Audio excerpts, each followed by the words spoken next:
Far East Network presents in special performance, Macabre.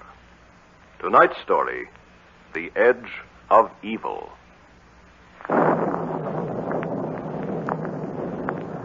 As I came closer, collar turned up against the storm. I saw the house in more detail. It was a house out of the past. Towers, turrets, bay windows, gingerbread scrollwork like rickrack on a spinster's bodice. A white flash of lightning revealed everything in a frozen moment. There was a tower near the house, a round tower, perhaps 3 stories high. I had no idea what it was. I had never seen anything quite like it in the New England countryside. I reached the front door. There was no bell. There was a huge brass knocker. No answer. I was disappointed. I'd assumed from Lucy's letter that she'd be home when I arrived. And I didn't like the idea of walking back to the station in this thunderstorm. I knocked again.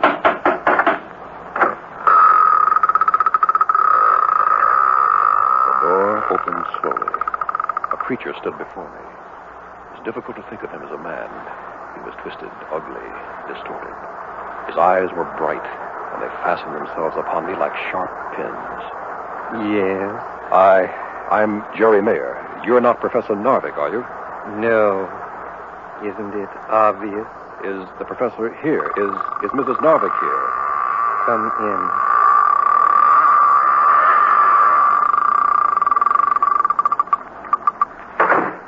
I don't know whether the professor expects me. You see, it was Mrs. Narvik who asked me to come. Yes. The clerical collar you're wearing. A minister. You would be Lucy's friend. She's not here now. Professor Narvik took her out tonight. I think he means to prove something to her. You'll forgive me. I'm at a loss here.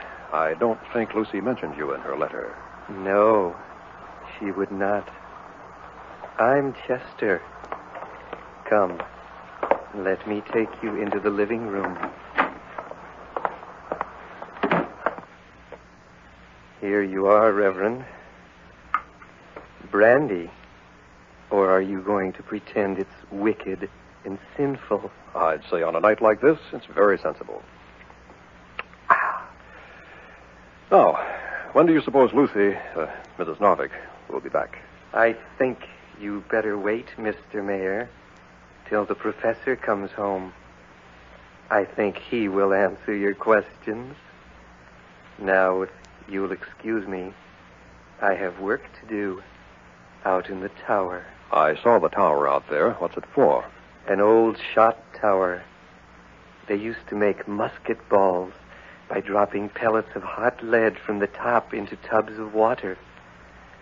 Today, well, let's say today, we still use it for a scientific purpose. Good night, Mr. Mayor.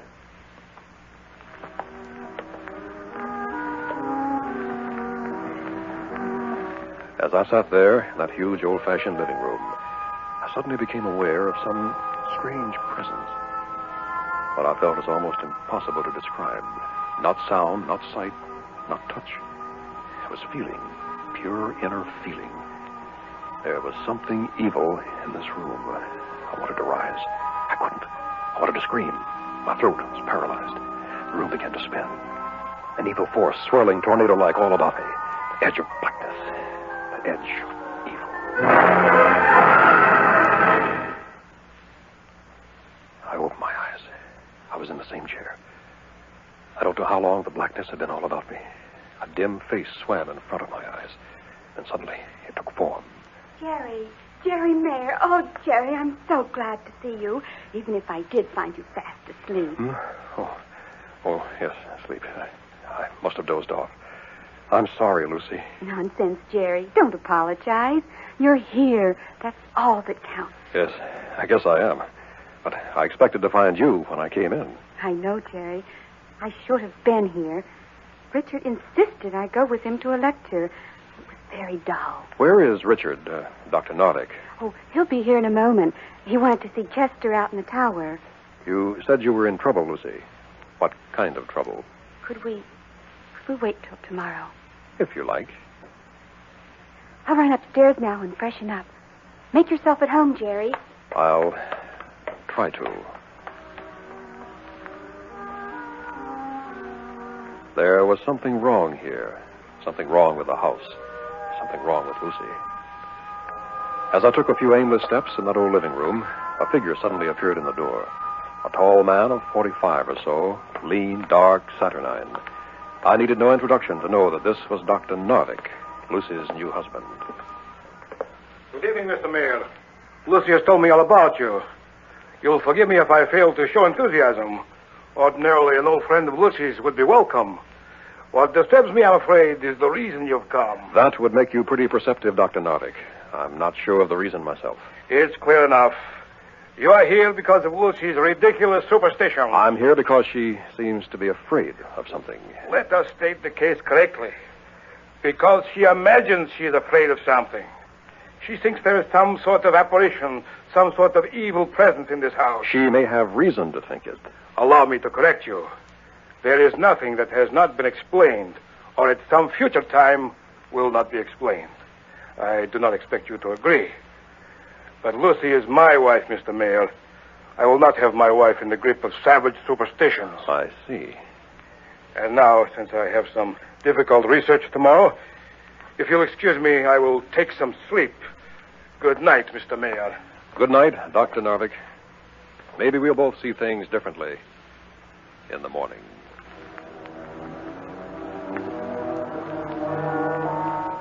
I awoke in a cold sweat. I knew something was in the room. Something. It was a medium-sized room with a bed and bureau. An ordinary guest room Lucy had given me. The window was open, but there was cloud cover, and it was pitch black. I could see nothing. There was no lamp, but I had left my lighter on the bedside table.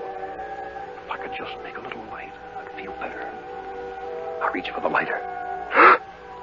And something put the lighter in my hand.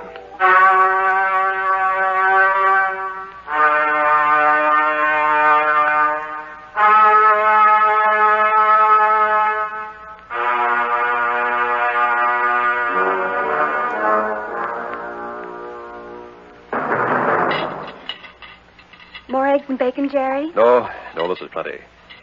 Go on with your story. Well, I suppose this is a good chance to tell it. You see, Jerry, I really did love Richard when I married him. I looked up to him, admired his brilliant mind. He is brilliant, you know, has a worldwide reputation as a physicist. Mm-hmm. Go on. Well, Dick bought this old house because it was near the university, and because it was a bargain. You see, it's supposed to be haunted. And do you really think it is? Jerry, you know why I really called you, don't you? Because you needed help. A special kind of help. You're an ordained minister. Isn't there a technique for ghosts? Isn't there some sort of ritual? You mean exorcism? Yes, there is such a thing. I've looked into it. Ceremony dates from medieval times. Bell, book, and candle.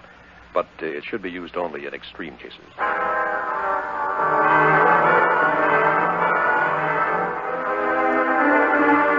That day, I examined the old house from top to bottom. I found nothing unusual. In the afternoon, Lucy called to say she'd be delayed at a faculty wives' dinner. Dr. Narvik was still at the university. As darkness fell, I found myself once more alone. I went to the big living room, opened a book, and sat in a Victorian chair. I suppose I had read a chapter or two when it happened. Once more, I was aware of something. Some evil presence in the room. This time it was more than simply a feeling of evil. This time I heard something. It was a human voice. But what kind of human? I couldn't say. I rose and began to look all around the room. I looked in every corner. The walls and the ceiling. All the doors and windows. There was a small closet in one corner of the room. I stepped there and opened the closet door. A human skull stared out at me from that closet. From its grinning mouth came the horrible sound of someone in pain.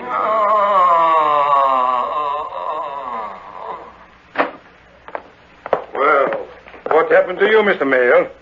Don't tell me my wife has also got you believing in ghosts. Dr. Narvik, there's something very strange going on in this house of yours. Really? I'm afraid there's nothing I find strange.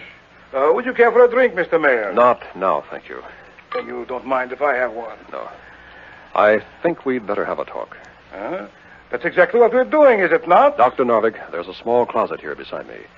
Have you looked into it recently? No, I don't think so. Why? Suppose you look into it now. Very well, if you wish. Well? Well, what? What do you see there?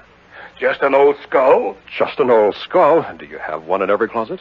My dear Mr. Mayor, it is a skull I got from the medical department when I was doing research on radioactive carbon in bone matter. Dr. Narvik, that skull moaned. Now, don't look at me like that. I heard it moan. Before it did, there was a presence in this room.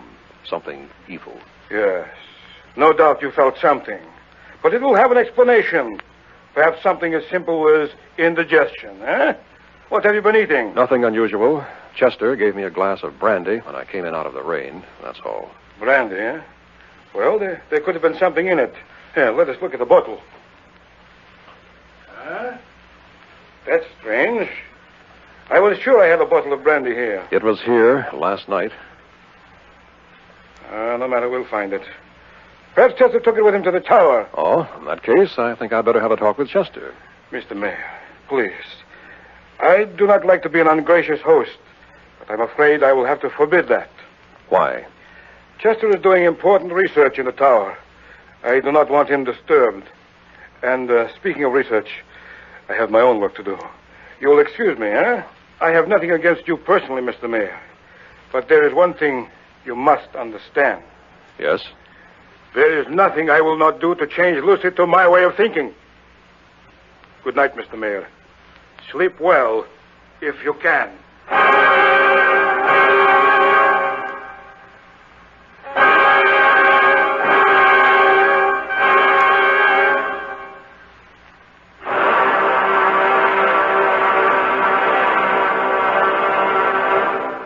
Act 2 of The Edge of Evil will be heard in a moment. To save your life, you can't beat a seatbelt and careful, courteous driving. The National Safety Council says strong seatbelts, properly installed, are friends for life on today's hectic highways. Now, Act 2 of The Edge of Evil.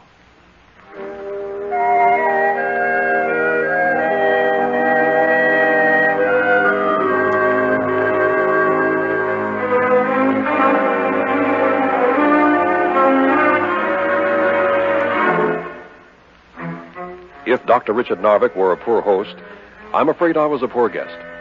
I couldn't quite obey his wishes to stay away from the tower. That night, when everyone was asleep, I slipped from my room and went outside. It was only a short walk across the lawn to the tower, and by now the cloud cover had cleared, and there was faint moonlight. There was a large wooden door at the bottom of the tower. When I tried this, it opened.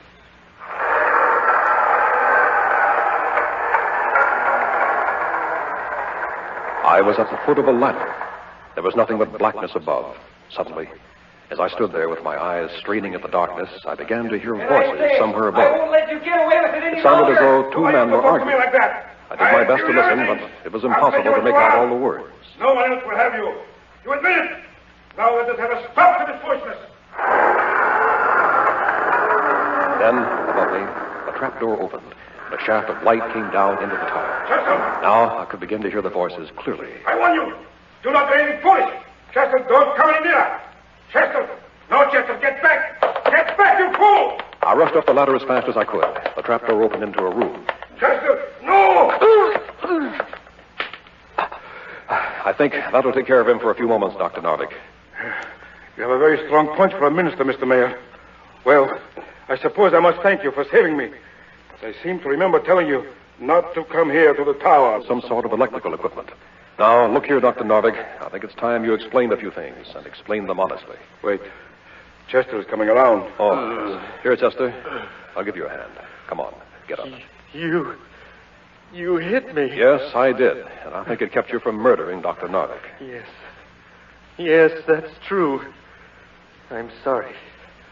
I knew what I was doing, but I couldn't help myself. Why would you want to kill Dr. Narvik, Chester? Chester, do not answer that question. What are you hiding, Narvik? It's none of your concern.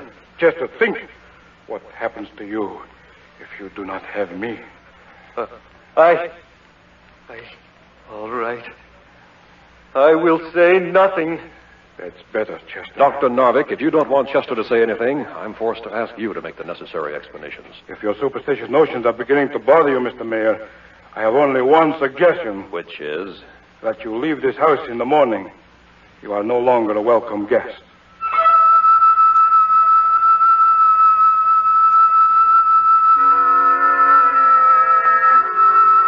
When I reached the house again, I headed for my room.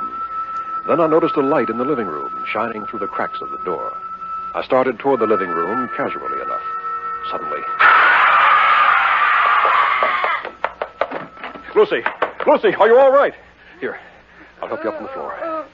It's all right, Lucy. You're all right now. On me. It's closing in on Take it easy. Here's some water. There.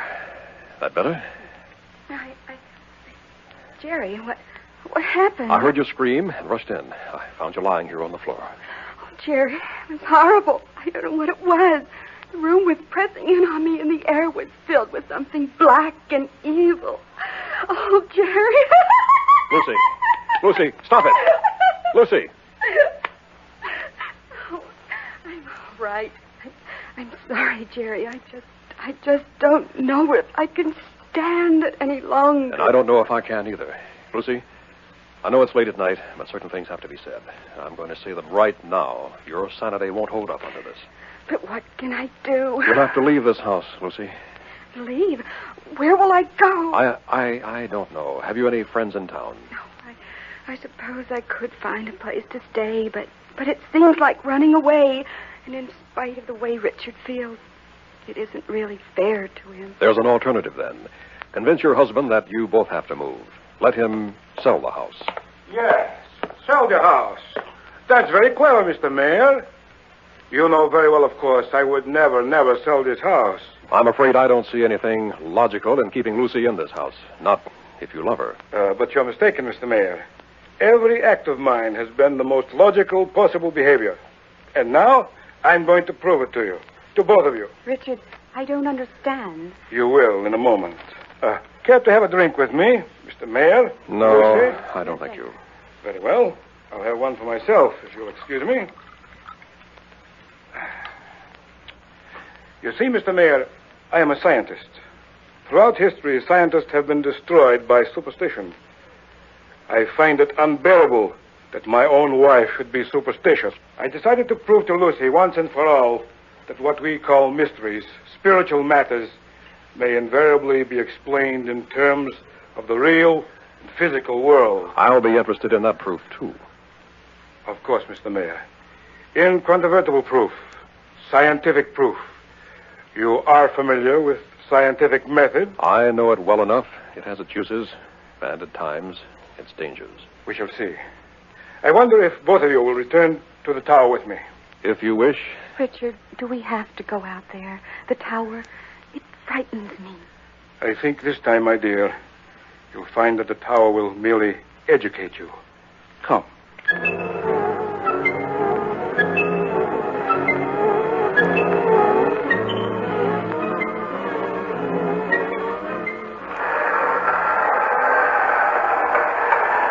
No light upstairs.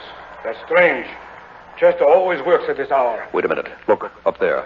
The trapdoor's opening. There is a light. Yes, a small one.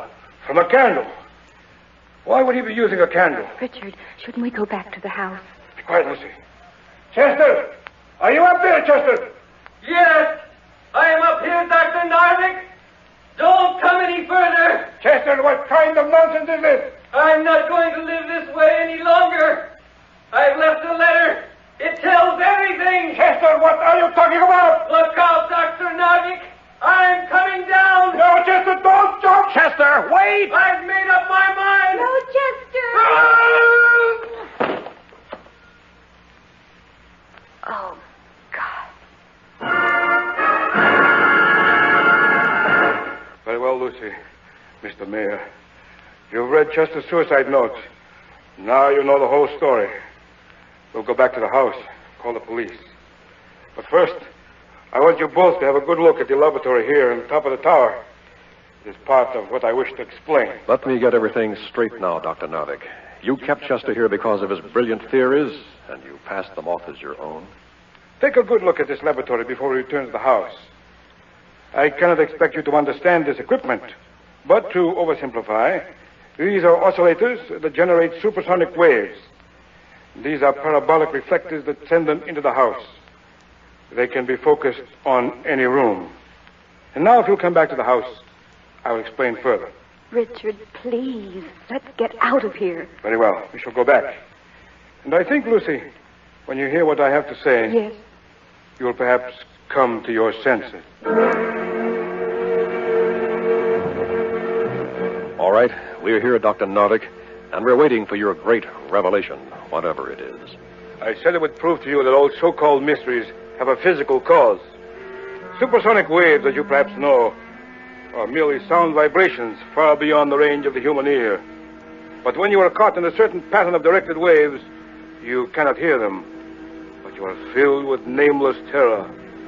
Yes, Lucy, with a feeling of evil pressing in upon you, overwhelming you. Then you made me feel that way. You and this horrible equipment of yours. For a reason, Lucy. To prove to you that all your beliefs about spirits, about mysteries, yes, about even the God you worship were merely superstition. Narvik, what did you hope to gain by this? I hope merely that Lucy would come to her senses. The same applies to you, Mr. Mayor. It was not difficult to place the lighter in your hand, but to use a speaker to make that skull moan. Wait a minute. What's that? What's what? That sound, or is it a sound? I think I feel it, too. It's more like a strange force coming into the room. Impossible. Just the same, I feel something. It's the same as before. That feeling of evil. Not quite the same. Seems different this time. Wait. I can hear something, too. I'm surprised you admit it, Dr. Narvik. Be calm now. This can be explained. But it is a strange feeling. What is it? You're asking us, Dr. Narvik. You're the scientific expert. Why don't you tell us? Jerry. Yes, Lucy? It is different this time. It's evil, Jerry. It's almost pure evil. Look, lights getting dim. Everybody be calm now. I'm sure this can be explained.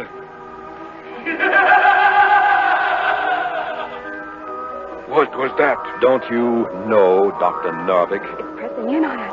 Whatever it is, it wants to kill us. Impossible. Lucy's right. I can sense it. It wants to kill us. Impossible. Impossible.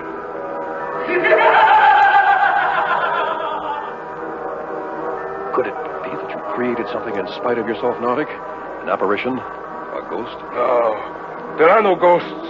Ghosts do not exist. But this exists, whatever it is. It not only exists, but it's here to kill us. Quick, let's get out of here. Waltz. Wait. I cannot move. What do you mean? Something holding me here. Some force. I cannot move. Nonsense. Here, let me help you. Jerry, what's the trouble? I don't know. There is some force holding you. It's too much for me. Help me, please. Don't let me die. Lucy, I don't know what's happened here, but there's only one thing left to do. Is there a Bible here? A Bible? What for? Lucy, please don't ask questions. Get a Bible if you can. But there's one in the bookcase. I'll get it. And a bell, Lucy. Where's the Bible? Jerry, what on the earth are you doing? The book, the bell, now the candle. Yes, just a candle. That's what you use for exorcism. That's right, exorcism. The ancient ceremony to drive away an evil spirit. But Richard just explained it was his machinery in the tower. Maybe, but maybe something else has happened now. Please, Mr. Mayor, help me. Whatever you do, please do it quickly. This evil thing pressing in. I cannot breathe. Stand back, Lucy. First, light the candle. Now, the bell. Bell, book, and candle. There's an old form to this from the Middle Ages. Not many know it. If I can remember the words. Help me. Please, help me. From the Apocrypha. Jerry, hurry, please. But the souls of the righteous are in the hand of God, and there shall not torment touch them. In the sight of the unwise they seem to die, and their departure is taken from misery, and their going from us to be utter destruction.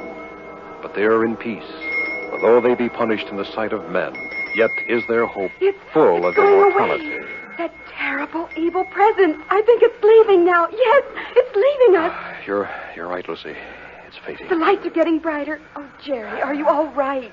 I think so. It took all my strength. Jerry, look. Novick, what is it? Look at his face, Jerry. Novick, the look of death. It got to him. Whatever it was, it got to him. Novick.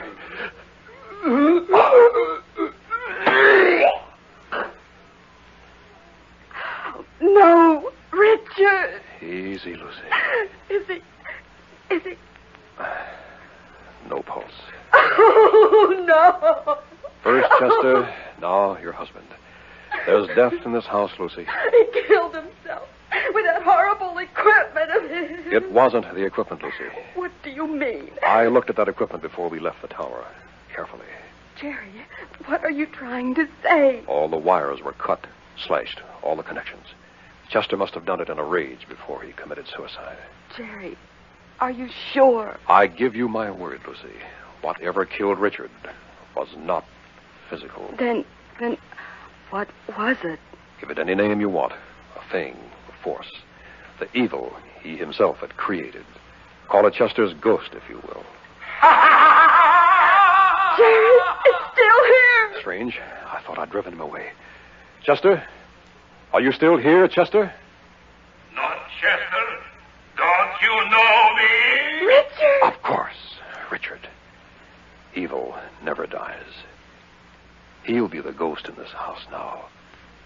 Until eternity.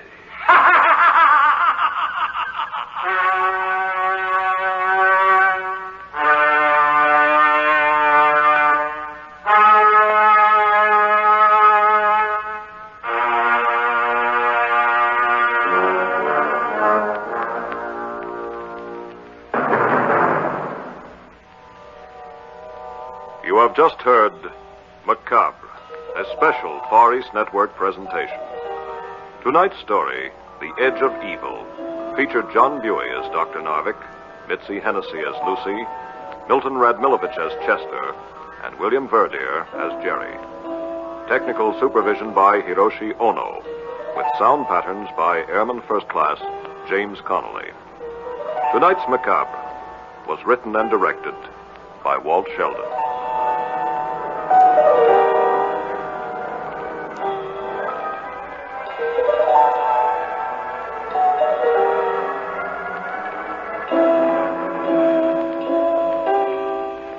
Macabre comes to you each week at this time through the worldwide facilities of the United States Armed Forces Radio and Television Service.